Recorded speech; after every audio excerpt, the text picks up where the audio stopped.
संत शिरोमणि प्रवचनमाला में आचार्य परमेष्ठी के व्यक्तित्व को रेखांकित किया जा रहा है।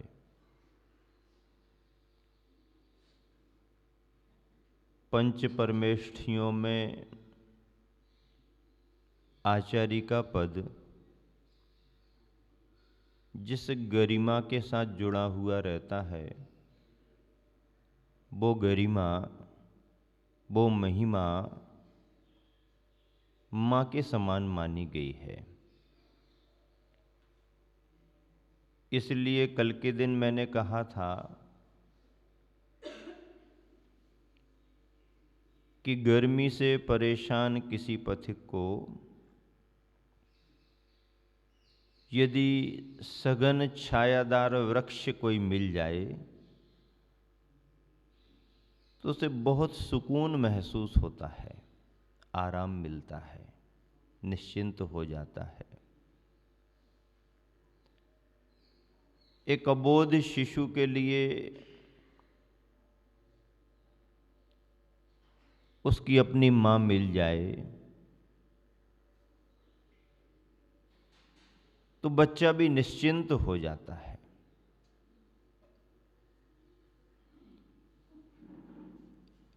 ठीक ऐसे ही मुक्ति के मार्ग में लगे हुए साधकों के लिए गुरु आचार्य की शरण महत्वपूर्ण मानी गई है।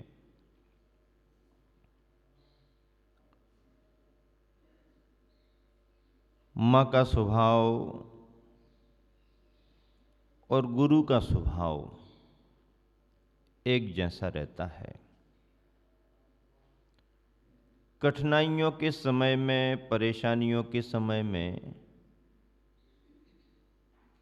माँ को यदि भूखा भी रहना पड़े तो रहती है, लेकिन बच्चे को कोई ना कोई इंतजाम कर देती है।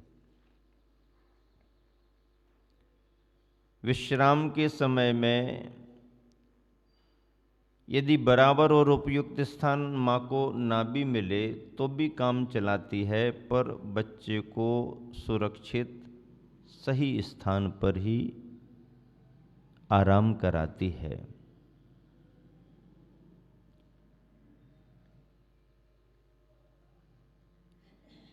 इसीलिए वह शिशु माँ के उपकारों को याद करता है।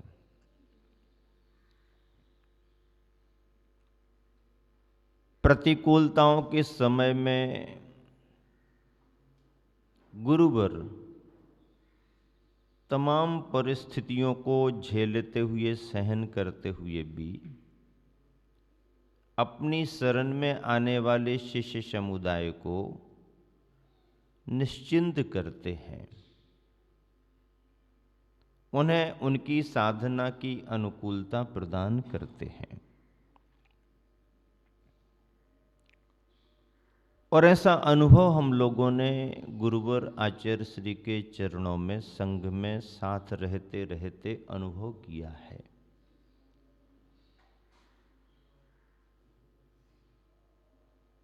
गुरु कहें, माँ कहें, वृक्ष कहें और कहें धरती, इनका स्वभाव एक जैसा है। धरती का एक नाम क्षमा है संस्कृत में, और नारी को भी क्षमा का ही नाम दिया गया है।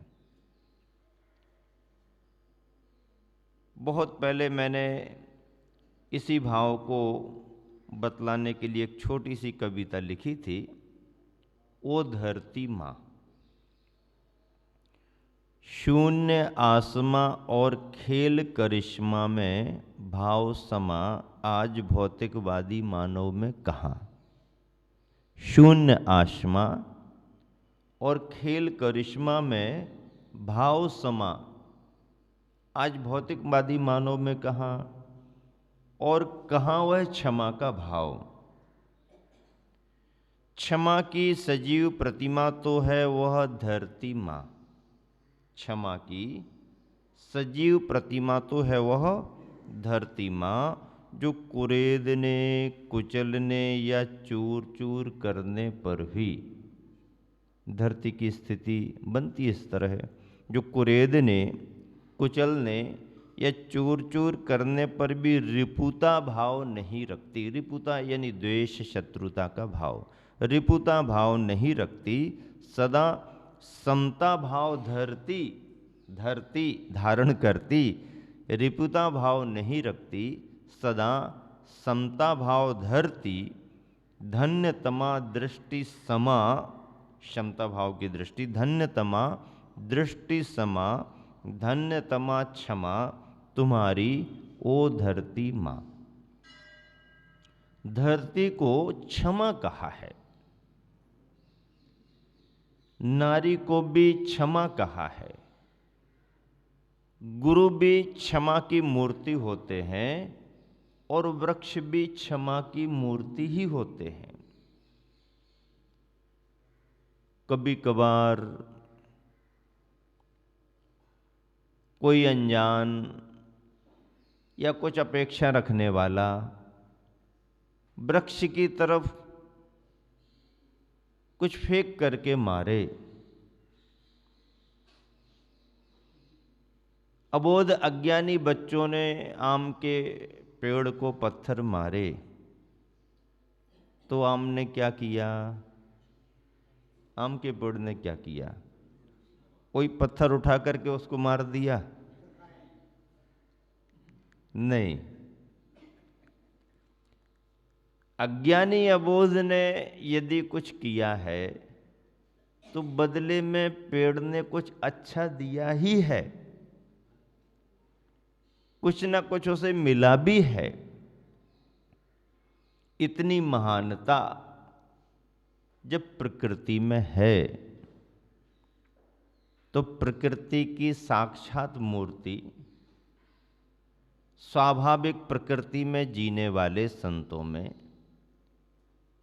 मुनि, उपाध्याय और आचार्य की श्रेणी में संघ नायक, संघ संचालक, जिन शासन को उन्नत करने वाले गुरुवर, आचार्य भी कुछ ऐसा ही स्वभाव अपने जीवन में रखते हैं। शास्त्रों में वर्णन भी ऐसा बहुत आया है। स्नेह, करुणा, वात्सल्य, मैत्री, कल्याण का भाव सभी समाये हुए रहते हैं गुरु आचार्य में। आचार्य कुंद कुंद स्वामी ने तो प्राकृत की अपनी आचार्य भक्ति में विशेष विशेष विशेषण एक गुरु आचार्य के लिए लिखे हैं। विशेष विशेष विशेषण आचार्य कुंद कुंद स्वामी ने, सामान्य आचार्य की बात नहीं कर रहे, आचार्य कुंद कुंद स्वामी ने विशेष विशेष विशेषण अपनी लेखनी में लिखे गए प्राकृत की भक्तियों में आचार्य परमेष्टि को लिखे हैं।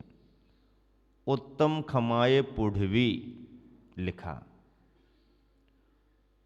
उत्तम क्षमा से पृथ्वी के समान है, प्रसन्न भावे ने अच्छ जल सरिसा,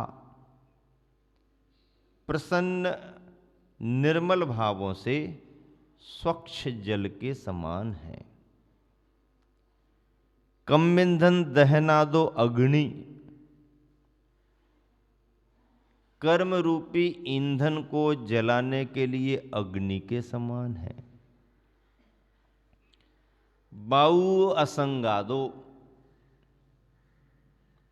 हवा की तरह, पवन की तरह, वायु की तरह असंग हैं, सब तरफ बहते हैं पर साथ में कुछ रखते नहीं हैं। बाऊ असंगादो, गयन में निरोलेबा, गगन आकाश की तरह निर्लेप है, आकाश की तरह निर्लेप है। और अक्षोआ सायरुब, सायरुब सागर के समान, समुद्र के समान। अक्षोह अक्षुवित, अक्षुभित यानी शांत, गंभीर, क्षुभित नहीं है, उफान नहीं है। नदियों में उफान आता है, सागर शांत रहता है, शांत रहता है। कितने विशेषण दिए कुंद कुंद स्वामी ने। एक एक विशेषण का विश्लेषण करें तो आचार्य का व्यक्तित्व कितना विशाल, कितना व्यापक, कितना महानतम साबित होता है। उत्तम क्षमाए पुढ़वी, उत्तम क्षमा से पृथ्वी के समान। ओहो, पृथ्वी यदि ना हो तो प्राणी जगत रहे कहां? पृथ्वी को आधार कहा है, और आधार यदि ना हो तो हम सब निराधार हो जाएं। आधार दिया है उन्होंने पृथ्वी के समान। पृथ्वी है तो पेड़ पौधे हैं, नदी नाले हैं, मकान है, भवन है, धन धान्य की संपदा है, गोधन गजधन वाजधन और रतनधन खान, ये सभी पृथ्वी पर हैं, पृथ्वी में हैं। और इसके साथ साथ प्राणी समुदाय भी इसी पृथ्वी पर तो निवास करता है, इसी पृथ्वी पर तो है। पृथ्वी का आधार समूचे प्राणी जगत को बड़ा आधार है। ऐसे ही धर्म के क्षेत्र में भी एक गुरु, एक आचार्य का आधार मुमुक्षुओं के लिए, भव्यात्माओं के लिए, कल्याण करने के लिए बहुत बड़ा है। आधार की जरूरत तो होती है, आधार के बिना तो कुछ नहीं टिक सकता है। गुरुवर आचार्य श्री कहते हैं कि पात्र के बिना पानी नहीं टिक सकता है, और पात्र यानी पात्रता के बिना प्राणी भी नहीं टिक सकता है। पात्र यदि है तो पानी टिकेगा, और पात्र यानी पात्रता यदि हमारे अंदर है तो प्राणी का जीवन टिकेगा, अन्यथा यूं ही जाने वाला है। युग के आदि में जब अज्ञान का अंधेरा छाया हुआ था तो आलंबन कौन बने? संसार के सागर में डूब रहे थे जब प्राणी, डूब रहे थे, एकदम डूब नहीं गए थे, डूब रहे थे, अंदर बाहर, अंदर बाहर, अंदर बाहर, इस प्रतीक्षा में कि कोई निकाल ले, कोई बचा ले, कोई पकड़ ले। डूब गया तो काम खत्म, लेकिन अभी ऊपर नीचे हो रहे, ऊपर नीचे होने वाला ही अपेक्षा रख सकता है। तो ऐसे समय में जब युग के आदि में अज्ञानता के अंधेरे में समस्त प्राणी समुदाय संसार के सागर में गोते लगा रहा था, डूबने को था, उस समय उन सभी के लिए आधार कौन बने? आश्रय किसका मिला?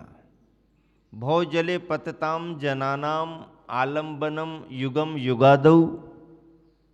युग के आदि में युगादि पुरुष आदिनाथ भगवान के चरण कमल आलंबन बने। वो दीक्षित हुए थे, साधना की थी, 1000 वर्ष के तपश्चरण को करते हुए उन्होंने केवल ज्ञान पाया, समौ शरण की रचना हुई, दिव्य ध्वनि, दिव्य उपदेश प्रारंभ हुआ, और डूबते हुए प्राणियों को अज्ञान के अंधकार से निकालने के लिए ज्ञान मूर्ति, केवल ज्ञानधारी युगादि पुरुष के दिव्य वचन सन्मार्ग में लगने के लिए और सहारे के लिए चरण आलंबन आधार बने। आलंबन आधार की जरूरत तो हमारे तुम्हारे लिए सभी को रहती ही है। पृथ्वी को आधार कहा है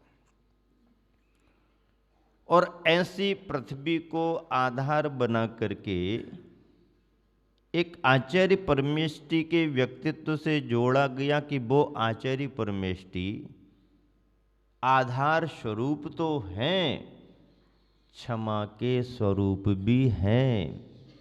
धरती से क्षमा का धर्म सीखना पड़ता है। धरती हमें क्षमा का संदेश देती है। प्रसन्न भावे ने अच्छ जल सरिसा, प्रसन्न भावों से, निर्मल भावों से, स्वच्छ जल के समान। जल तरल है, जल विमल है, जल स्वच्छ है, आनंददायी होता है। मन को, नयनों को, वातावरण को आनंद से भर देता है। स्वच्छ जल, साफ सुथरा पानी अपने आप मन को प्रसन्न करता है। आचार्य परमेष्टि के व्यक्तित्व को स्वच्छ जल के समान कहा, जिनको देख करके प्रसन्नता का अनुभव हो, मन के विषाद संताप क्षण भर में पलायन कर जाएं। छूमंतर देखते ही साथ लंबी यात्रा हो गई, परेशानी बहुत हो गई, थकान बहुत आ गई, गर्मी का समय खान पान बराबर नहीं हो पाया, हारे थके हारे थके हारे थके, भागे भागे भागे भागे, और जैसे ही पहुँचे और जैसे ही नज़र गुरुवर पर पड़ी और प्रसन्न चेहरा दिखाई दिया, तो फिर थकान का क्या हुआ, परेशानियों का क्या हुआ, भूखे पेट का क्या हुआ, विचलित मन का क्या हुआ, सब शांति धारा हो जाती है। बिना मंत्र पढ़े शांति धारा हो जाती है। चेहरे को देखते ही समाधान मिल जाते हैं। जल के समान कहा, जिनको देख करके प्रसन्नता का अनुभव हो, मन के विषाद संताप क्षण भर में पलायन कर जाएं। छूमंतर देखते ही साथ लंबी यात्रा हो गई, परेशानी बहुत हो गई, थकान बहुत आ गई, गर्मी का समय खान पान बराबर नहीं हो पाया, हारे थके हारे थके हारे थके, भागे भागे भागे भागे, और जैसे ही पहुँचे और जैसे ही नज़र गुरुवर पर पड़ी और प्रसन्न चेहरा दिखाई दिया, तो फिर थकान का क्या हुआ, परेशानियों का क्या हुआ, भूखे पेट का क्या हुआ, विचलित मन का क्या हुआ, सब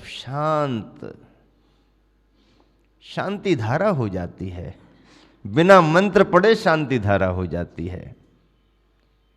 चेहरे को देखते ही समाधान मिल जाते हैं। बहुत लोग विद्वान व्रती जाकर के पूछूंगा, ऐसा पूछूंगा, ये तर्क करूंगा, वो प्रश्न पूछूंगा। बड़े बड़े दिग्गज विद्वान भी प्रारंभिक समयों में बड़े बड़े तर्क लेकर के जाते थे। स्वाध्याय भी था उनका, तैयारी भी थी उनकी, और ऐसा पूछूंगा वैसा पूछूंगा, ये करूंगा वो करूंगा, ऐसे सब तैयारियों से जाते। लेकिन बाद में उनके अनुभव जब सुनने में आए तो कहते हैं कि बहुत सारे प्रश्न लेकर के तो गया, लेकिन वहाँ जा कर के जब गुरुवर के सामने बैठा और उनकी प्रशांत मुद्रा को देखा तो सारे प्रश्न ही गायब हो गए, भूल ही गए। क्या भूल गए? क्या पूछना था यही भूल गए, देखते ही रहे। क्या देख रहे हो? उनको यही पता नहीं कि क्या देख रहे क्या देख रहे? देख रहे, मन संतुष्ट हो रहा, प्रसन्नता आ रही, परिणामों में शांति आ रही, सब भूल जाते। इंद्रभूति भी तो बहुत तैयारी से गया था महावीर के पास, खूब तैयारी करके गया था। हाँ, आज तो बस महावीर को दिखाई देंगे हम, अपना जलवा। क्या जलवा? अपना जलवा दिखाई देंगे।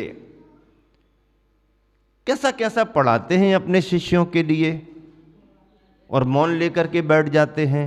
वो आ गया हमारे गुरुकुल में, कैसे अटपटे प्रश्न पूछ रहा, गलत सलत प्रश्न पूछ रहा। कैसा कैसा पढ़ाया महावीर ने।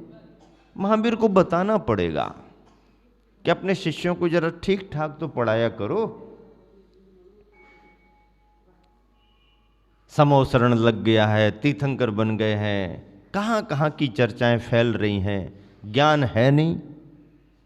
मेरे पास देखो, वेद वेदांग के ज्ञाता 500 शिष्य हमारे गुरुकुल में। हमारे शिष्यों से कोई प्रश्न करो, फटाफट उत्तर देते हैं। पढ़ाते पढ़ाते मौन लेकर के बैठ गए, उनकी सभा का एक शिष्य हमारे पास आ गया। जो पूछ रहा है वो सही नहीं है, जबकि वास्तविकता कुछ अलग थी। पहली बार इंद्रभूति ने ऐसे कुछ प्रश्न सुने जिनका उत्तर, जिनका ज्ञान उनको बराबर नहीं, सुना ही सुना पहली बार। चलो अब तुम्हारे को उत्तर क्या दें? जो तुम्हें पढ़ाते हैं उन्हीं को समझाए देते हैं तो काम बन जाएगा। ठीक, इंद्र तो यही चाहता था, जो ब्राह्मण बन के गया था वो तो यही चाहता था कि एक बार बस। इंद्र क्या चाहता था? एक बार ऊंट पहाड़ के नीचे हाँ, एक बार ऊंट है ना, एक बार ऊंट पहाड़ के नीचे आ जाए, बस। और कुछ नहीं करना कुछ नहीं, बातचीत करने की जरूरत नहीं। एक बार कौन?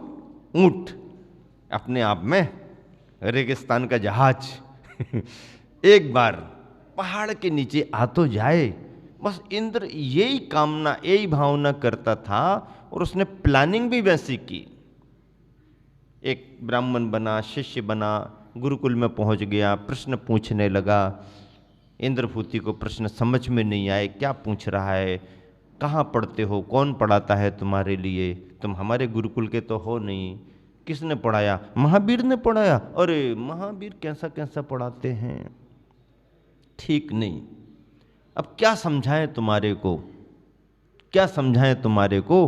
अब चलो तुम्हारे गुरु को ही हम समझाने के लिए चलते हैं, और गुरु को समझाने के लिए गुरुकुल से निकला है, समझाने के लिए निकला है।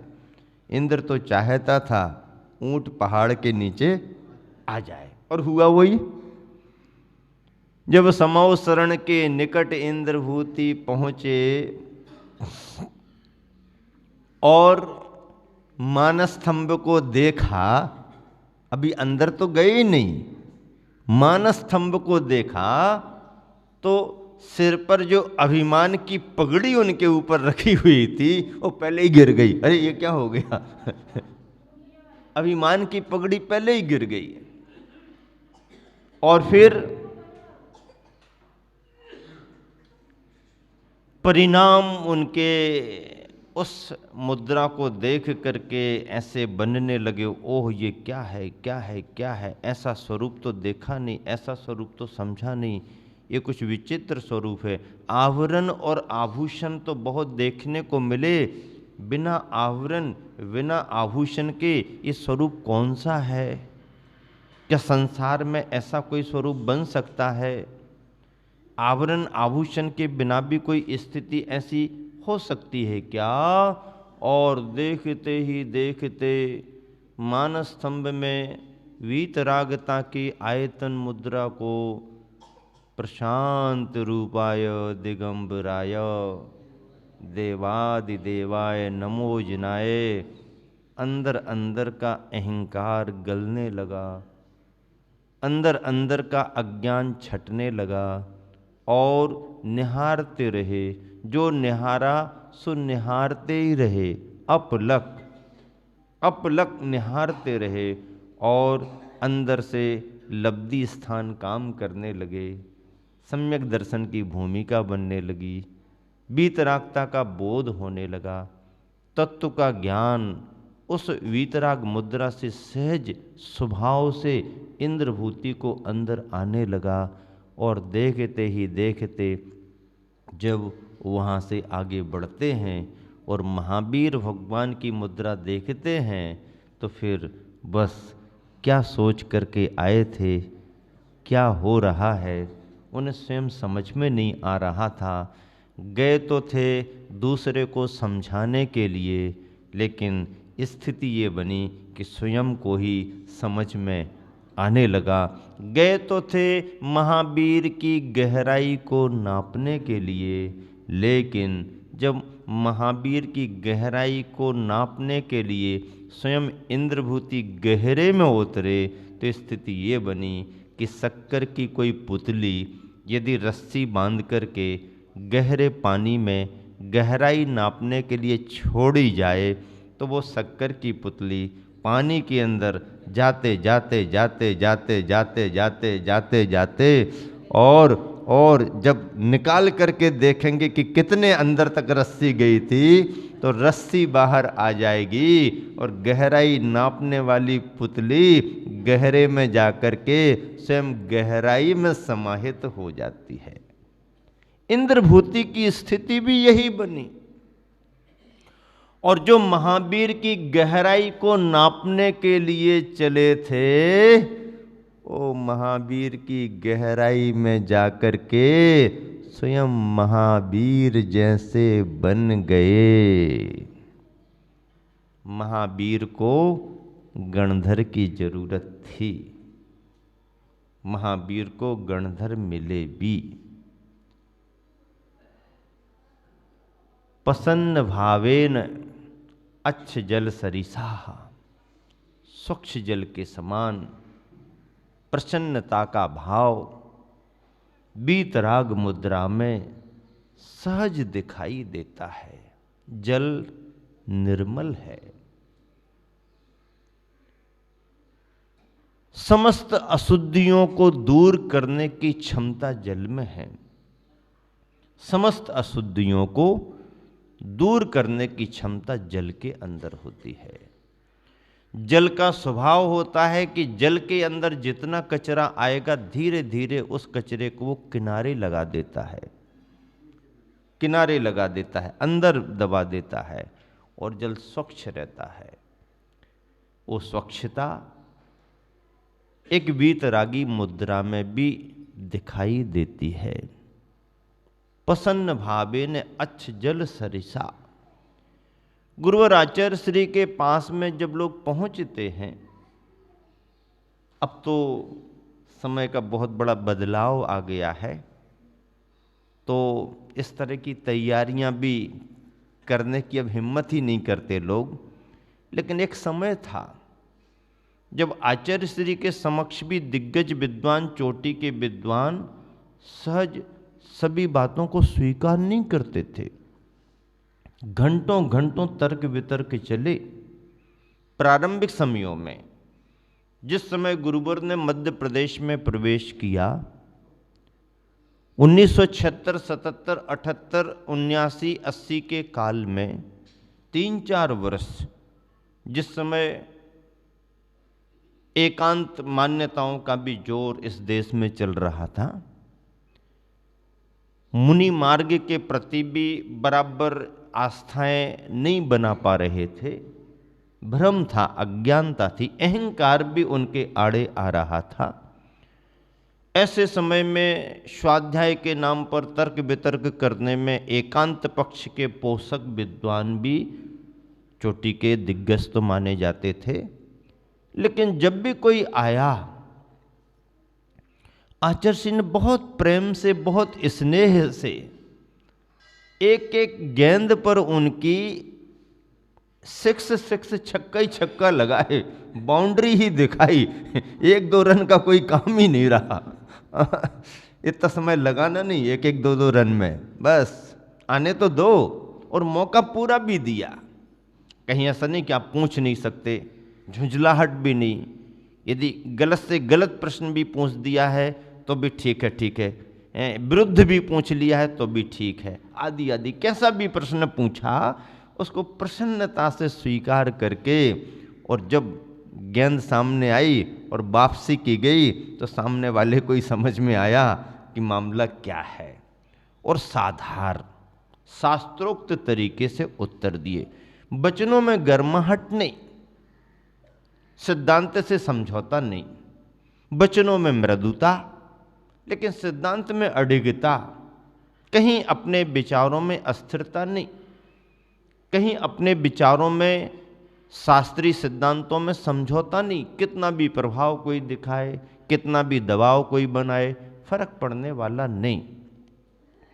जो स्वाध्याय किया है, जो आगम की वाणी है, जो गुरु से सीखा है, जो ग्रंथों में कहा है, उस पर सुदृढ़ता आज भी कायम है। और ऐसा होने पर विद्वानों को मजबूर होना पड़ा सोचने के लिए, समझने के लिए, एकांत का निरसन करके अनेकांत के तत्व को बहुत अच्छे तरीके से स्थापित किया, प्रसन्नता से स्थापित किया, बिना विद्वेष के, बिना विरोध के, बिना विवाद के, मृदुता से, स्नेह से। ऐसा करना अपने आप में आचार्य की एक बहुत बड़ी कुशलता मानी जाती है। प्रसन्न भावी ने अच्छ जल सलसा, प्रसन्न निर्मल भावों से स्वच्छ जल के समान है। गुरुवर की दिनचर्या में सुबह शाम जब भी हम और आप देखते हैं तो मौसम कैसा भी हो, परिस्थिति कैसी भी हो, स्वास्थ्य कैसा भी हो, समाज का वातावरण, देश काल की परिस्थितियां कैसी भी हों, लेकिन चेहरे पर सौम्यता, प्रसन्नता बनी ही रहती है, सहज है, नेचुरल है, नैसर्गिक उनको मिली है, और उनका स्वभाव भी वैसा है। कम बिंदन दहना दो अग्नि, कर्म रूपी ईंधन को जलाने के लिए अग्नि के समान, कर्म रूपी ईंधन को जलाने के लिए अग्नि के समान। ईंधन कचरा ढेर सारा भी क्यों ना हो, होली का ढेर लगा हो, उसे खत्म करने के लिए कितनी अग्नि की जरूरत है? कितनी अग्नि? जितना बड़ा ढेर है उतनी बड़ी अग्नि। क्या आवश्यकता है? हाँ, सन 57 की एक चिंगारी उठ गई, खत्म काम। 1857 बराबर ना? हाँ, चिंगारी, एक माचिस की तीली काढ़ी पर्याप्त ढेर सारे कचरे को समाप्त, भस्म सात करने के लिए एक चिंगारी। कम ईंधन दहना दो, कर्म रूपी ईंधन को जलाने के लिए। कर्म का ईंधन कैसा है? जल्दी जलता नहीं है। अग्नि कमजोर हो तो लकड़ी भारी पड़ जाती है और गीली लकड़ी हो तो फिर अग्नि जला के देखे। एक चिंगारी तो पर्याप्त है, लेकिन किस लकड़ी के लिए? यदि गीली है लकड़ी तो एक चिंगारी से, बड़ी आगी से भी काम नहीं चलेगा, अग्नि से। हाँ, फिर ईंधन कैसा? कर्मों का ईंधन सामान्य नहीं है। ज्ञानावरणी, दर्शनावरणी, वेदनी, मोहिनी, आयु, नाम, गोत्र, अंतराय, मूल प्रकृतियां, उत्तर प्रकृतियां, कर्मों का ईंधन ऐसे जलता नहीं है। शरीर अनंतों बार जल रहा है, उसके अंदर रहने वाली आत्मा आज तक जली नहीं। ना आत्मा जलेगी कभी, और ना आत्मा के अंदर लगे हुए कर्मों का ईंधन भी अग्नि से जला है। पर जलेगा तो अग्नि से ही। कौन सी अग्नि? ध्यान अग्नि। कौन सी अग्नि? ध्यान की अग्नि। ध्यान की अग्नि से कर्म का ईंधन जलता है। तो ऐसे कर्म के ईंधन को जलाने के लिए आचार्य परमेष्ठी अग्नि के समान है। 1857 बराबर ना? हाँ, चिंगारी, एक चिंगारी, एक माचिस की तीली काढ़ी पर्याप्त ढेर सारे कचरे को समाप्त भस्म सात करने के लिए। एक चिंगारी। कम ईंधन दहना दो, कर्म रूपी ईंधन को जलाने के लिए। कर्म का ईंधन कैसा है? जल्दी जलता नहीं है।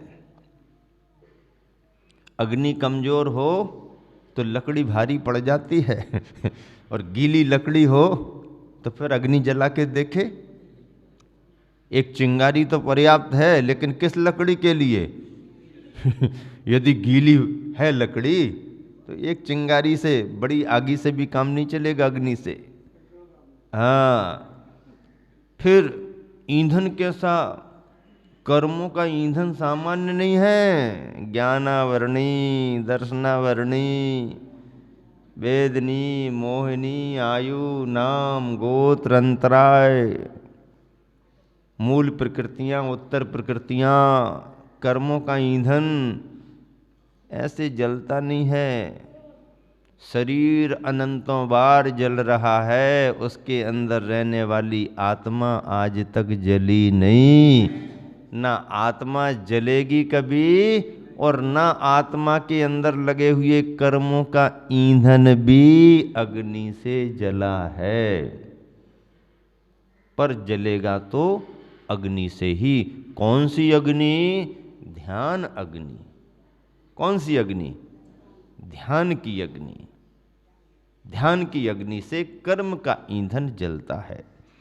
तो ऐसे कर्म के ईंधन को जलाने के लिए आचार्य परमेष्ठी अग्नि के समान है।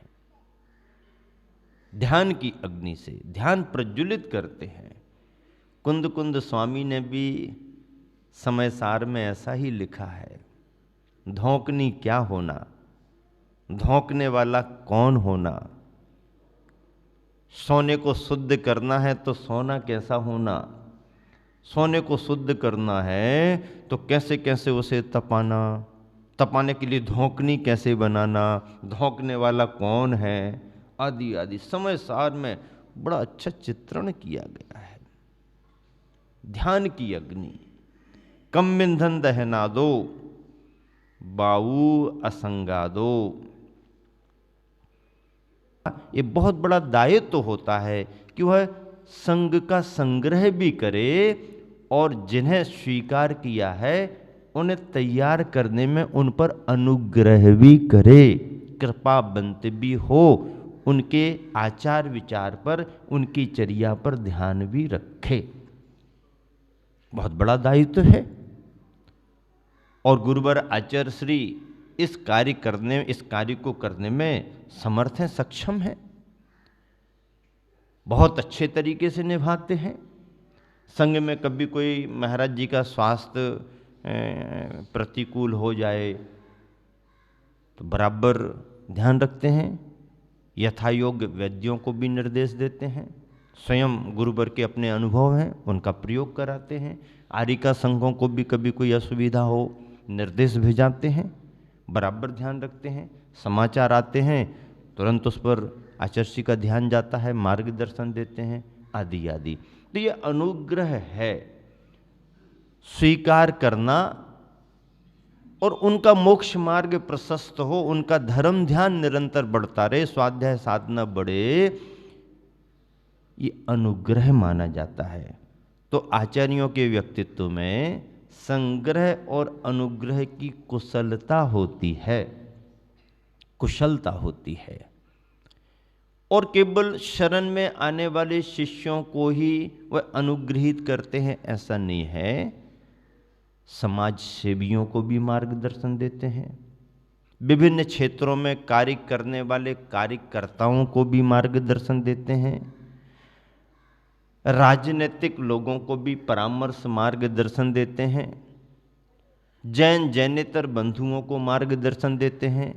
जो जिस तरह की योग्यता को रखने वाला होता है उसकी योग्यता को समझ करके उसके माध्यम से कुछ भला और कुछ अच्छा हो जाए, इसके लिए बराबर समय की अनुकूलता से मार्गदर्शन देते रहते हैं। यह अनुग्रह कहलाता है। वह अपनी आत्म साधना तो करेंगे ही करेंगे, वह अपना कल्याण तो करेंगे ही करेंगे, लेकिन अपना करते हुए भी यदि वह संग का कर रहे हैं तो यह और बहुत बड़ी विशेषता मानी जाती है।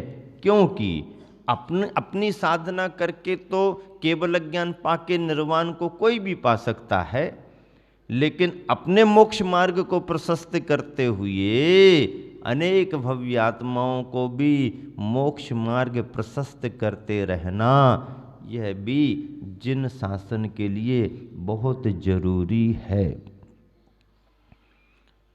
संगह अनुग्रह कुशलाह, गण संतुष्टि करा भी एक विशेषण आता है। गण संतुष्टि करा अर्थात संग को संतुष्ट करके रखना। आपके घर में कितने मेंबर होते होंगे? 2 और 2 4, 2 और 2 4 होते ना, 5 तो नहीं हो जाते, 2 और 2 4। तो ज्यादा से ज्यादा आज के समय में जो चलन चल रहा है 4 मेंबर, हो सकता किसी के 5 भी हों, 6 होना तो थोड़ा सा वो तो दिक्कत क्या है, लेकिन ठीक है 6 भी हो जाएं, इससे ज्यादा की संभावना तो अभी नहीं है, शिक्षित समुदाय में नहीं है। बाकी समुदायों की तो छोड़ो, बाकी तो फिर अपना अपना हिसाब किताब चलता है, लेकिन जो जरा सब तरफ से विचार करते हैं और अपने कर्तव्य को समझते हैं, सदस्य मेंबरों पर बराबर ध्यान रखें आदि आदि। हालांकि ऐसा कोई नियम नहीं है, महावीर भगवान ने ऐसा कोई उपदेश में नियम नहीं बनाया कि कोई गृहस्थी को स्वीकार करे तो आगे चल के वंश परंपरा में कितनी संतति हो, ऐसा कोई लिमिट नहीं। पहले राजा महाराजा पुरुषार्थी होते थे, बड़े बड़े उनके परिवार होते थे, चक्रवर्ती 6 खंड का अधिपति सम्राट होता था, 96,000 रानियां होती थीं, हजारों पुत्र होते थे, चलता था। अब धीरे धीरे धीरे धीरे सामाजिक जो भी संयोजनाएं और जो परिस्थितियां चल रही आज हमारे तुम्हारे सामने हैं, तो सदस्य यदि कम से कम भी माने तो 4, कहीं कहीं 3 भी है, ऐसा नहीं है, 3 भी है। अब 4 और 6 सदस्य, मान लो ज्वाइंट फैमिली हो, 4 से 10 मेंबर भी हों, तो सारे सदस्यों को संतुष्ट करना परिवार में मुखिया को कितना कठिन पड़ता है ये बात कह रहा हूं मैं, कितना कठिन पड़ता है। 2-4 मेंबरों में भी सुबह शाम वही सब्जी फिर बना दी तुमने वही वाली दाल रोज रोज बनाते हो, है? फिर ऐसा कर दिया, फिर वैसा कर दिया, हमारा सामान यहां कर दिया, वहां क्यों रख दिया, ऐसा कर दिया, वैसा कर दिया, सुबह से शाम तक 2-4-10 बार तो हो ही जाता है। और फिर इनकी नाराजी तो उनकी नाराजी, तो फिर इनने नहीं खाया, तो फिर उनने नहीं खाया, तो फिर उनको मनाने चलो, तो फिर इनको मनाने चलो। 2-4 मेंबरों में भी घर में सुबह शाम में कितना होता है, माता पिता संतुष्ट नहीं कर पाते हैं। ज्वाइंट फैमिली हो तो फिर और ज़्यादा कठिन होता है। 4 भैया हैं, चारों के बच्चे हैं, फिर उनके, फिर इनके, फिर उनके। अब बच्चे अपनी उम्र से रहते हैं, बड़े अपने विचार से संभलते हैं, बड़ों में सब गंभीरता रहती है, बच्चों में तो तुरंत के तुरंत हमारा होना, पहले होना, ऐसा होना, वैसा होना, ये होना, इसको ड्रेस आ गई तो हमको क्यों नहीं आई, उसको ही क्यों आ गई, इसको ज़्यादा, उसको कम, ऐसा वैसा करके रोज़ सुबह शाम चलता ही रहता है। और मम्मी पीछे पीछे समझाने में सबको लगी रहती है। दादी वादी संभाल लेती हैं सबको, दादी का काम संभालने का बहुत रहता है। सब बच्चे जितने भी लड़ते झगड़ते हैं, दादी अपने बैठ करके सबको बुला लेती है, अपने जेब में से थोड़ा थोड़ा निकाल के देती जाती है, कोई कहानियाँ सुनाती जाती है, हैं? और बच्चे फिर वो सब भूल जाते हैं, दादी दादी करके शांत हो जाते हैं। तो एक घर में सारे सदस्यों को संतुष्ट करना कितना कठिन होता है। फिर इतने बड़े बड़े संघों में सभी शिष्य शिष्याओं को, क्योंकि जितने शिष्य शिष्याएं होते हैं उनके दिमाग उतने तरीके के होते हैं, उतने तरीके के विचार होते हैं, फिर उन सभी को संतुष्ट करके रखना बहुत कठिन काम है। कठिन काम है, सरल काम, आसान काम नहीं है। लेकिन आचार्यों की विशेषताओं में, उनके स्वभाव में आचार्यों ने लिखा है कि आचार्य गण संतुष्टि कराहा, अपने संग को संतुष्ट करके रखते हैं।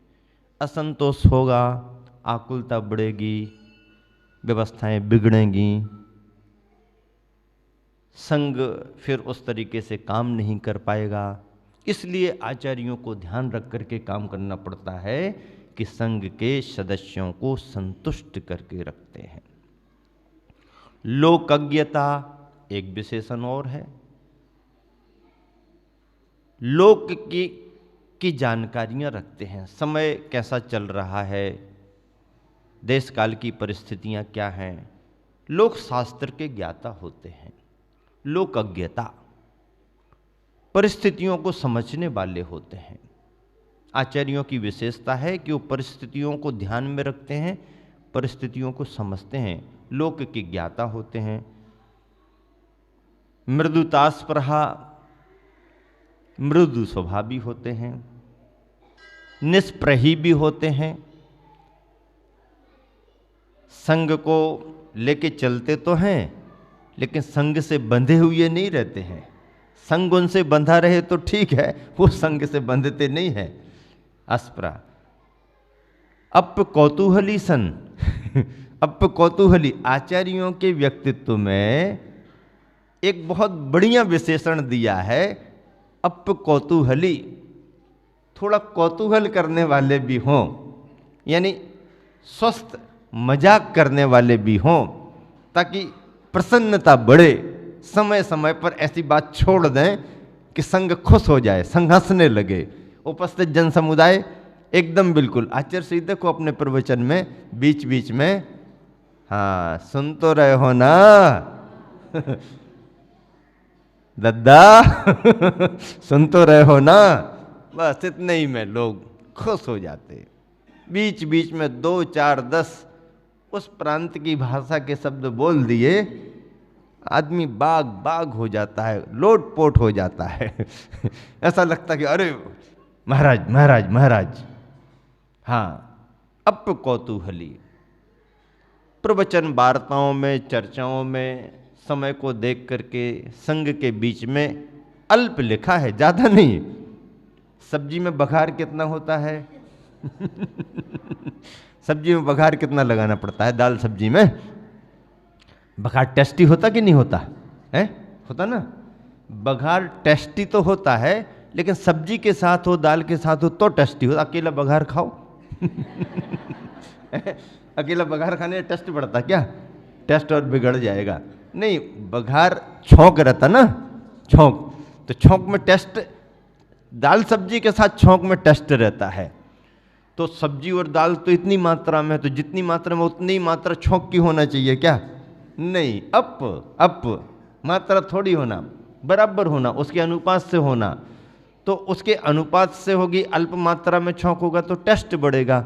और यदि आपने ज़्यादा भावुकता में आकर के अरे छौंक से तो टेस्ट बढ़ता है तो ज़्यादा ही बढ़ा दो ज़्यादा डाल दो तो बिगड़ जाएगा मामला।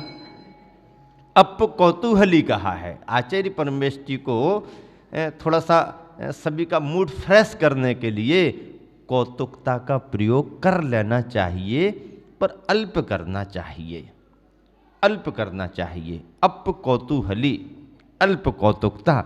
हम लोगों ने कई बार महसूस किया कि पढ़ाते पढ़ाते या चर्चाएं करते करते शिष्यों की मज़े भी लेते हैं आचार्य श्री शिष्यों के मज़े लेते हैं। हाँ जरा, हाँ तो और क्या हुआ? हाँ हाँ ऐसा हुआ, हाँ हाँ अच्छा अच्छा, और क्या हुआ? हाँ हाँ अच्छा, तुम अकेले थे और भी तुम्हारे कोई साथ था? फिर वो कहेगा नहीं नहीं ये भी थे, अच्छा अच्छा, हाँ। ऐसा करके पूछ पूछ करके मज़े लेते हैं और फिर बाद में हंसने लगते हैं। तो उससे से समझ जाता है कि आचार्य श्री पूछताछ कर रहे हैं। लेकिन सामने वाले को ऐसा कुछ ना लगे, अपने अल्प कौतूहल में क्रिटिसाइज ना दिखे, आलोचना जैसा ना दिखे, व्यंगात्मक ना दिखे, पर उसका मन थोड़ा प्रसन्न हो जाए और उस मन की प्रसन्नता से उसके समाधान उसे स्वयं मिल जाए और थोड़ा सा हास्य का वातावरण बन जाए तो मन भी हल्का फुल्का हो जाए। ये प्रयोग आचार्य अपने संग में समय समय पर शिष्यों की प्रसन्नता बढ़ाने के लिए करते रहते हैं और यह आवश्यक भी होता है। जब समुदाय होता है, दिनचर्या होती है, व्यस्तताएं होती हैं, भारी भरकम कार्यक्रम होते हैं, आदि आदि विविधताएं होती हैं, मौसम बदलते हैं, स्वास्थ्य बदलते हैं, इन सब के बीच में ज्ञान वार्ताओं को करते हुए, स्वाध्याय चर्चाओं को करते हुए, बीच बीच में थोड़ा फ्रेश होने के लिए, हल्का मन करने के लिए शिष्य समुदाय में, उपस्थित समुदाय में कोई एक ऐसा प्रसंग, कोई एक ऐसी चर्चा छोड़ दी जाती है जिससे लोगों को थोड़ा सा उसका आनंद आ जाता है। इसको कहते हैं अप कौतूहली। आचार्यों के व्यक्तित्व में यह एक गुण जोड़ा गया है और इस गुण का समावेश गुरुवर आचार्य श्री में बहुत निकटता से हम लोगों ने देखा है, उसका आनंद भी लिया है। ऐसे गुरुवर को धम्मायरिये सदा बंदे, धर्म के आचार्य की मैं सदा वंदना करता हूँ। गुरुवर आचार्य श्री की इस संत शिरोमणि प्रवचन माला में मैंने 2 दिन आप सबके बीच में आचार्य के व्यक्तित्व को लेकर के उनकी विशेषताओं को रखा है। अब जीवन यात्रा कैसे कैसे आगे बढ़ रही है गुरुवर की। सन 2016 में जब कुंडलपुर ग्रीष्म काल बिता करके गुरुवर आचार्य श्री आगे बढ़ते हैं तो ग्रीष्म काल का वातावरण, महामस्तकाभिषेक का समय कैसा था और कहाँ कहाँ से कैसे चतुर्मास करने के उद्देश्य से गुरुवर आगे बढ़ रहे हैं, इसकी चर्चा कल आप सबके बीच में रखी जाएगी। समय बराबर आपका हो चुका है। इसी शुभ भावना से कि ये संत शिरोमणि प्रवचन माला आपको एक नई दिशा देने वाली हो, नया बोध देने वाली हो और हम सबको आनंददायी हो, इसी शुभ भावना से विराम देता हूँ। महावीर भगवान।